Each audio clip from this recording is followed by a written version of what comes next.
Hello, KIPA listeners. This is Missouri Breaks, doing our weekly show where we focus on a variety of public health topics. This week, our show is focusing on a study Missouri Breaks has started about air pollution and heart health. This is Karen Littlewinded, I'm research coordinator at Missouri Breaks, and with me today is Ray O'Leary. Yeah, hello everyone. Ray O'Leary from Missouri Breaks. And with me also is Mackenzie Circle Eagle. Hi, I'm Mackenzie Circle Eagle. And also our special guest, Max.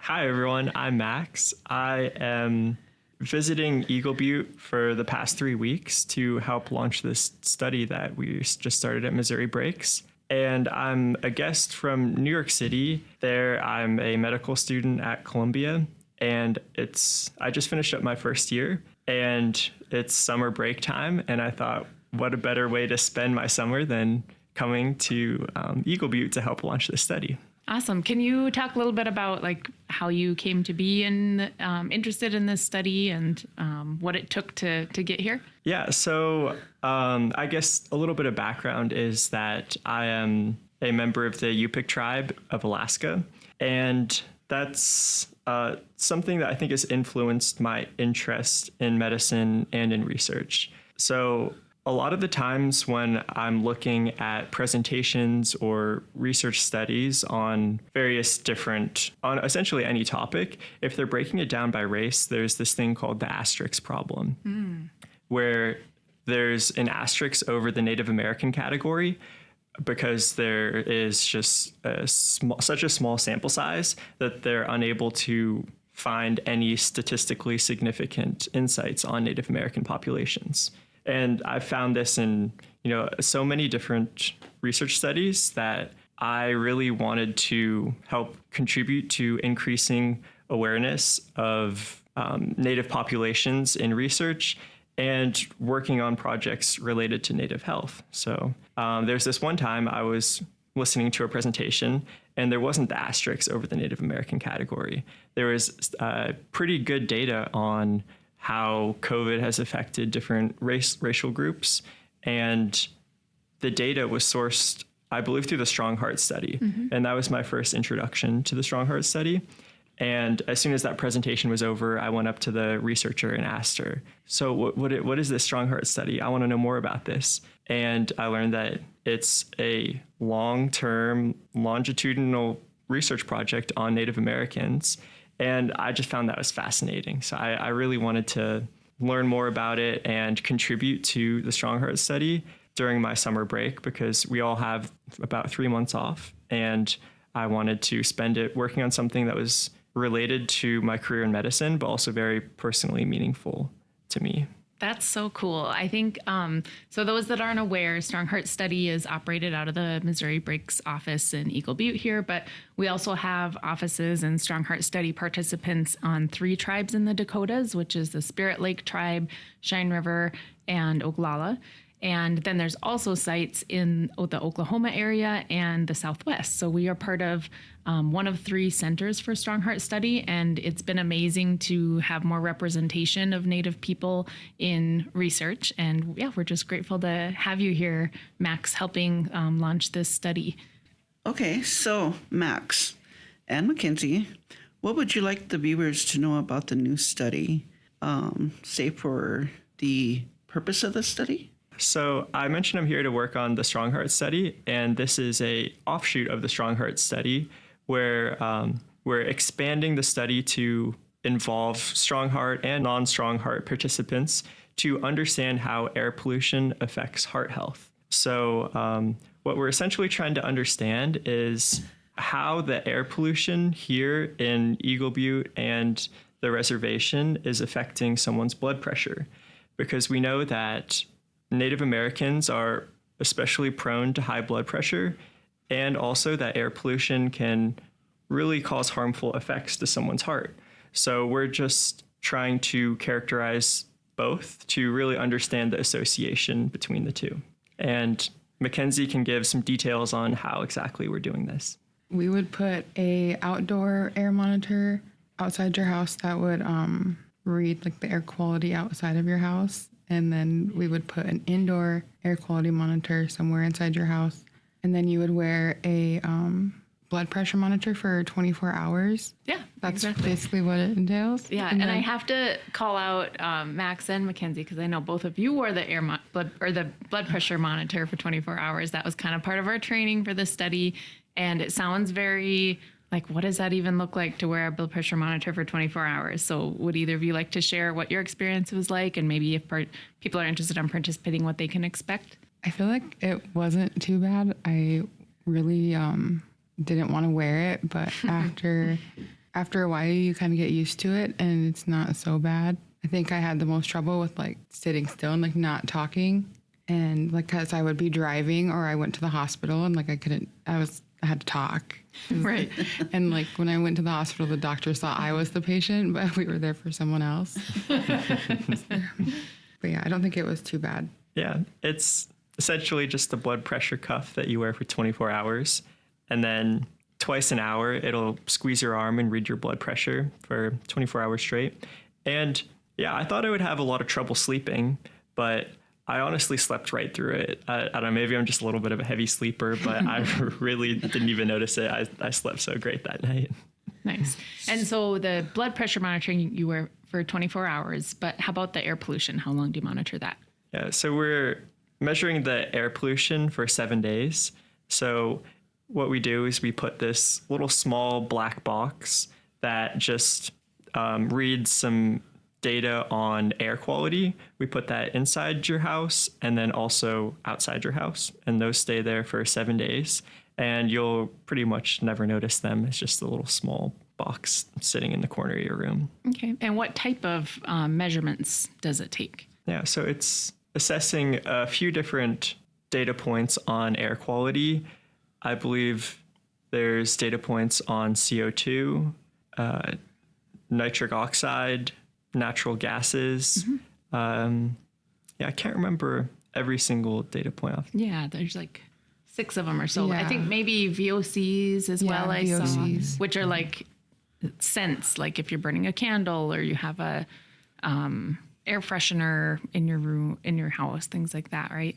Okay. And then particulate matter. So if there's, if you burn the bacon and it's all smoky in the house, Yeah, I asked pick him that about burnt garlic bread because, yeah, that was it. we've been known to do that a time or two, huh? But I'm kind of curious as you put the monitor outside or the equipment, how far does it measure the air quality? Like quarter of a mile, half a mile, so many feet? I honestly don't know. I think it would depend on the wind conditions, right? Like if it's a still day, it's probably going to just have a smaller radius that it's measuring. But if it's a windy day, and the air is coming from, further away. Okay. So I think it probably would depend on the weather. Yeah, and so we're like on the res. We don't have the corporate, Like the smog and the smog and, the typical air pollution you would find in New York City.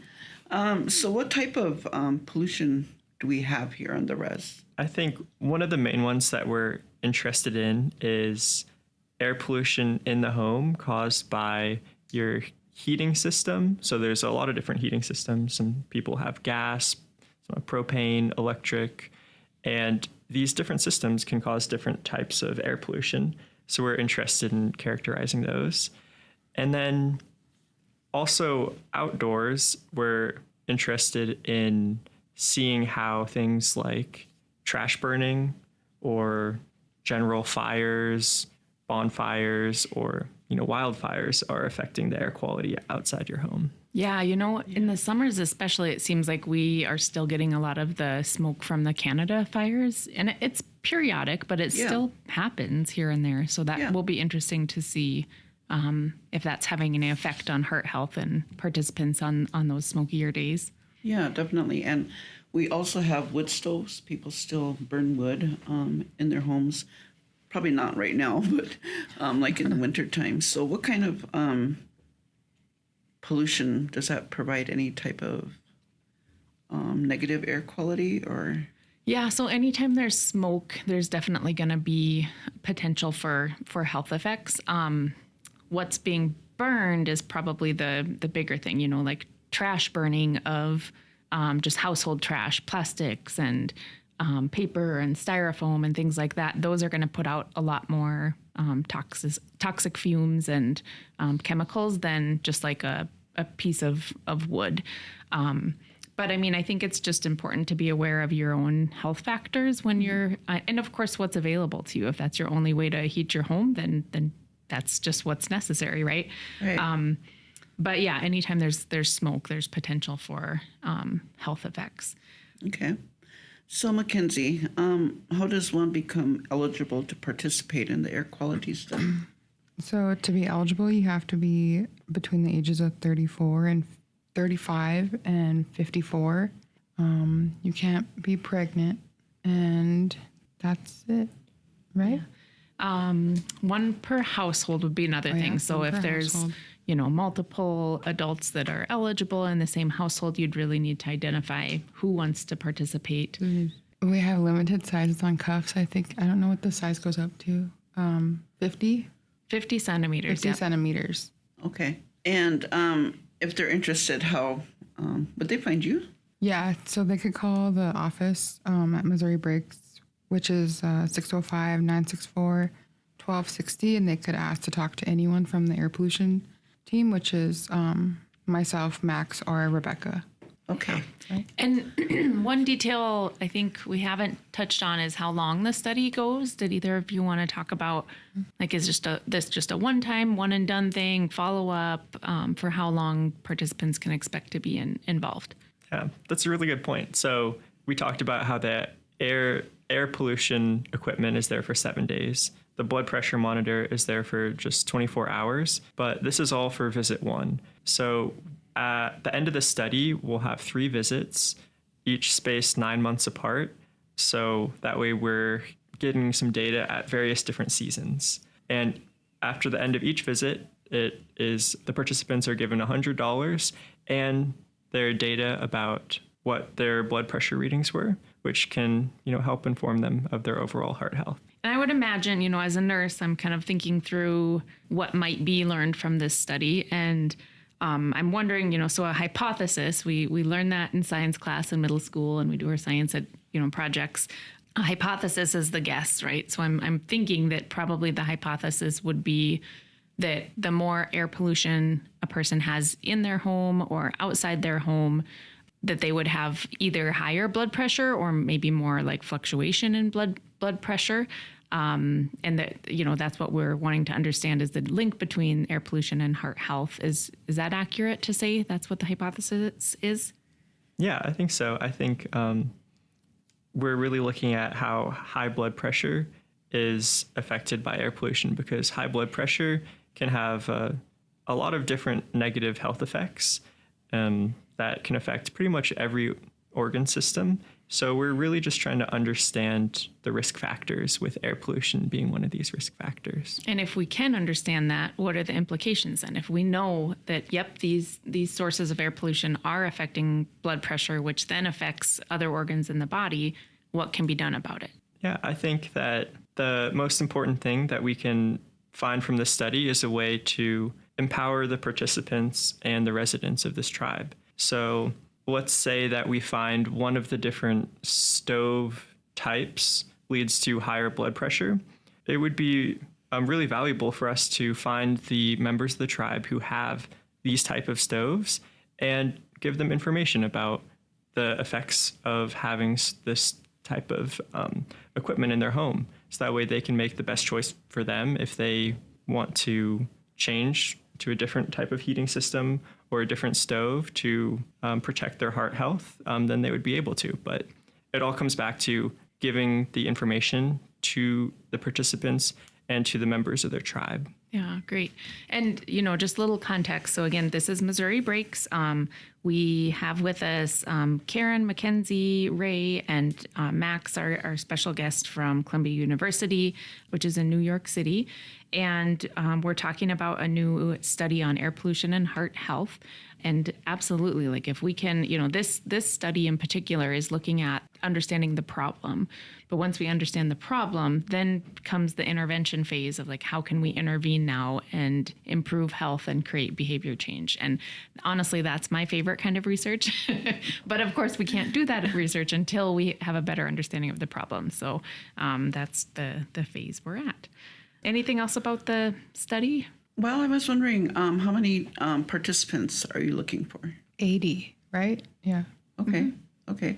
And Max, you've been here for 3 weeks. This is your third week. And you had the opportunity to travel, not completely throughout the res, but, you've traveled some. Can you tell us a little bit about that, how it is to recruit and then go out and find our participants? Yeah, I think one of the most surprising things that I didn't expect was how much travel is required to recruit participants. I thought we would be recruiting multiple people per day, maybe on a good day up to 5. But after an hour and a half long trip away to Red Scaffold yesterday, it's clear that that's just not really possible. And if we get 1 or 2 participants per day, then that's a great day because this reservation is just so big and we're recruiting people from all over the reservation. So that was one of the most surprising things, how many people are just spread out so far around. And I think you've made it to most corners of the res at this point. So you've got the full picture. You went from Timberlake to Red Scaffold to Armstrong County. On the tree. On the tree. So all over. That's great. Yeah, it's really great. So, again, you've been here for 3 weeks and, you've been busy with the new research study, helping to launch it. Have you done anything else fun or interesting while you've been here? Yeah, I came at a great time because I was here for Hometown Days. So it was really nice to, see all the vendors at Art in the Park, go to some of the food trucks. Melissa's fry bread was really good. Nice. I also went to the bull riding, and I'd never been to a bull riding before, so I didn't really know what to expect. But when the first 5 or 6 people were trying to ride that bull and then got thrown off instantly, I was just like, wow, some people are so bold for trying to do this. This seems scary. Not to mention the bullfighters that are on foot in the arena with them. Whew. Yeah, that also surprised me where they were trying to chase the bull, draw the bull away. Like that sounds like such a scary job. But And really they're there by choice. Yeah. Yeah. So I know you went on a harvest with me. We went and harvested Chayaka, like the first week you were here. And can you tell me a little bit about that experience? Yeah, I think that was one of the most cool experiences I've had here because I got to learn so much from JV from the Tribal Center, the Cultural Center. Right. Yeah, he's just so knowledgeable. Him and everyone else on that trip taught me so much about Chayaka and how it's harvested, and not just Chayaka, but essentially everything. All the different plants around. They knew so much about traditional uses for these plants, as well as when they're grown, when they're harvested, and I thought it was really cool to hear the stories of how they used to be used. One that stuck with me was he told me that people who used to have arrow wounds from getting shot with the arrow could chew on this one plant. I'm forgetting the name. And then if they rub that on their arrow wound, then it can help numb the area. And I thought that was just really cool to see a plant on the ground and not just see it as a plant, but see it as a part of history and cultural significance. So I thought that was a really exciting experience for me. Yeah, that was really cool. One thought on that I just have to add is I love that oftentimes, whether it's our student interns who are, local high schoolers or guests like yourself, Max, that come to Missouri Breaks to help with health research projects, get to engage in these cultural experiences for several reasons. I mean, I think it's just good to get to know the community that you're working in. but also, practicing that tradition, it's not just the medicinal power of plants, but we know through research actually that the more connected you are to your culture, whatever your culture is, the healthier you are as a person.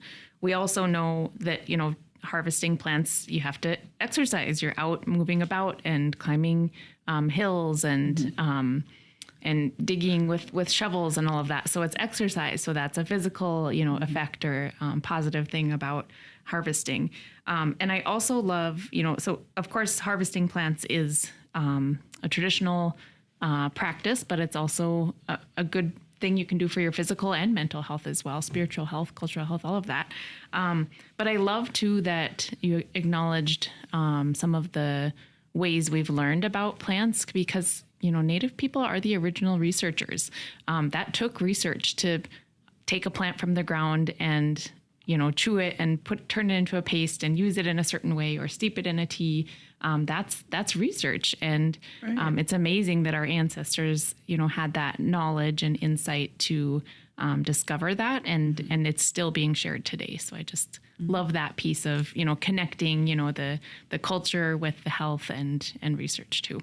Yeah, that was really awesome. And we even stood in water. I mean, shoes were all wet, but only got take a bit. Oh, did you get bit by a horsefly too? How did that? How was that? Yeah. I just felt this sudden stab in my thigh, and then I looked around. I didn't see anything, and it didn't swell up like a bee or anything. So I was really confused. I had no idea what happened until. Welcome to rural South Dakota.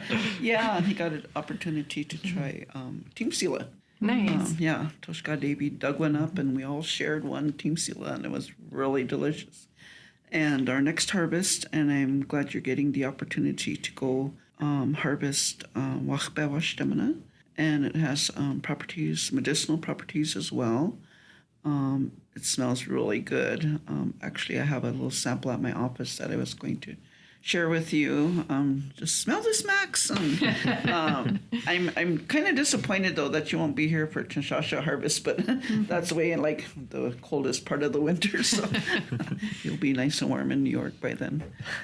But I sure appreciate you coming, Max, and you were here the first week, and I thought we had a discussion. I said these 3 weeks are going to go by really fast, and here we are. You're leaving in a few days, and I just appreciate you being here and learning about, not only our culture, but our research and, traveling throughout our reservation. And the girls and I were talking about it yesterday, and it's just like we know you already. It's like you came and we already knew you. It's just something familiar about you. And so it was really a good feeling to have you here. And I hope you come back again sometime. And the best of luck to you in med school. Yeah. Yeah. One of our colleagues often says, in order to do the best research with our communities, especially when we're partnering with individuals from universities that are, across the United States, the best experience is going to be when they come and visit and drive from, every corner of the reservation and get back on that plane with literal mud from our communities on their boots. And I think you can fairly say that you've got that experience. So we really appreciate you being here. And so just to recap, this is the Missouri Breaks Public Health Variety Show, and we've been talking about the air pollution and heart health study that recently launched. That study, the purpose is to just understand how air pollution, both indoors and outdoors, affects heart health and in the form of blood pressure monitoring. If you're interested in being screened for that study, you can call the Missouri Breaks office and ask for anyone on the air pollution team. The phone number is 964-1260. And we've been visiting with some of our staff at Missouri Breaks, as well as Max, our guest that's been with us the last 3 weeks from New York to launch the study. Any other final thoughts from anyone? I'll just say that time has really flown by these past 3 weeks. I've had such a good time learning from everyone, had so many great conversations about what the life is like here, the cultural significance of everything. And I've had such a great time, and I'm really glad for this experience. I think it's been something that's going to be really informative for my career, and just my life in general. I think it's a really great time that I've had here. Awesome. Well, we hope this isn't the last. All right. Well, everyone have a great day. Thank you, listeners, for tuning in, and give us a call at Missouri Breaks if you'd like more information on the air pollution study.